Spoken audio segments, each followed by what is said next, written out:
Hello, my friends. Good evening to you and a very, very happy Monday. Welcome to Andy Goldstein's Sports Bar with me, Andy Goldstein. Alongside me is sadly not the fun boy, as he has refused to come on air after his team embarrassed themselves tonight. So thankfully, the Mirror's brilliant Darren Lewis has agreed to help us out.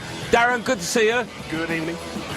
How are you? Very well. Good, okay. Very well. Can't stop laughing. Huge show tonight begins, of course, with your views on two things. Firstly, we'll be taking calls from very happy Watford fans who will be more than pleased to phone in and tell us about how utterly brilliant their team was tonight. And secondly, we'll be taking calls from Chelsea fans on the night the Premier League champions died right in front of our very eyes. We want to hear your views on everything, from why was Giroud on the bench to start with, to should Conte go tonight. As always, loads to talk about. One number to dial, 08717 223344. Gets your views heard around the world. This is the only sports show on national radio, taking your calls Monday to Thursday from 10 p.m. to 1 a.m. It's Andy Goldstein's Sports Bar. It's fun tonight. It's fun.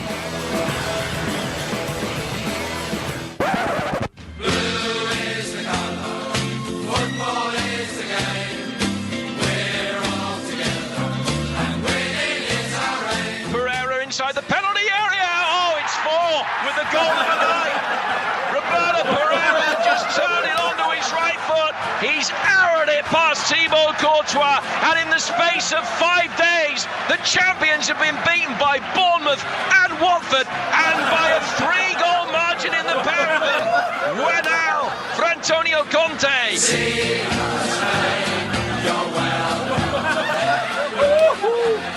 Oh, 08717 223344. No Jason tonight. Refused to come on air.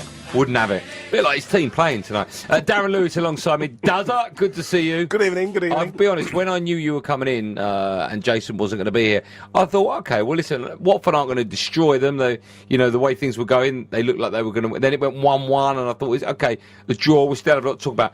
No one in their wildest dreams, their worst nightmares, could have predicted little old Watford would hammer Chelsea by 4-1. Let's start with Watford, because Watford fans will phone up later and go, I can't believe you didn't pat us on the back. As bad as Chelsea were, they were made to play that bad because Watford were brilliant tonight. I think Watford were terrific, and I think you're right to start by talking about them, because they took their goal superbly well, kept going. They've got that touch of class in the final third in Gerard Deulofeu, made a great substitution. The manager brought on Pereira, and Pereira's finish was absolutely outstanding, and I think they deserve a lot of credit. The shame is, and let's not kid ourselves, the headlines, the back pages tomorrow will be dominated by Chelsea, because this was a seismic result for Watford, and it means that Chelsea are... Will he go tonight? Will Conte... Listen, you work in the papers, you know what happens. Well, you asked me that before while we were watching the show, and I think if it were a narrow defeat, maybe not. The manner of this defeat, this is the kind of defeat and performance that gets managers a sack, I have to say. And when you consider it comes right on the back of them losing 3-0 at home to Bournemouth, I think that they may well make a decision. Bruce Buck is in the stands at Watford tonight. Listen, it's not been beyond the realms of possibility that they could have sacked a manager away from home before. From previous experience, if they are going to do something like that, not just Chelsea but football clubs, how long do we usually wait? If we get to half 11, it's not happening type of thing. It depends. If you're a crazy club like Leeds, you can do it in a few minutes after the match, as we've seen before. But if he's going to go, I think he'll either go tonight or tomorrow morning. Okay. Do you think he should go? Do you think he will go? No, I don't think he should go. Why not? Because something's not right there. Listen, they've won the league last summer. When they won the league, what do you normally do when you're going to go and dominate? What did Man United do? Bring in a big player season after season. Strengthen. The big clubs, they build from a position of strength. Chelsea's problem, and we saw it since last summer. I was in Singapore with Chelsea, I was in China with Chelsea, and he kept saying we need big players, and they brought in decent players but not top class players. That's the reason why all of their squad frailties are now being shown up now. That's the reason why they could lose Eden Hazard in the summer. That's the reason why Thibaut Courtois hasn't signed a new contract. They don't have the strength and depth, the capability to live with the likes of Manchester City, Barcelona in the Champions League. Barcelona would tear this team apart. I think, consider this. Barcelona now, I think it's 22 games undefeated in La Liga so far this season. They look fantastic. They've added, obviously, in the shape of Coutinho. They look a terrific side. Chelsea look a side that's got a decent 1-11.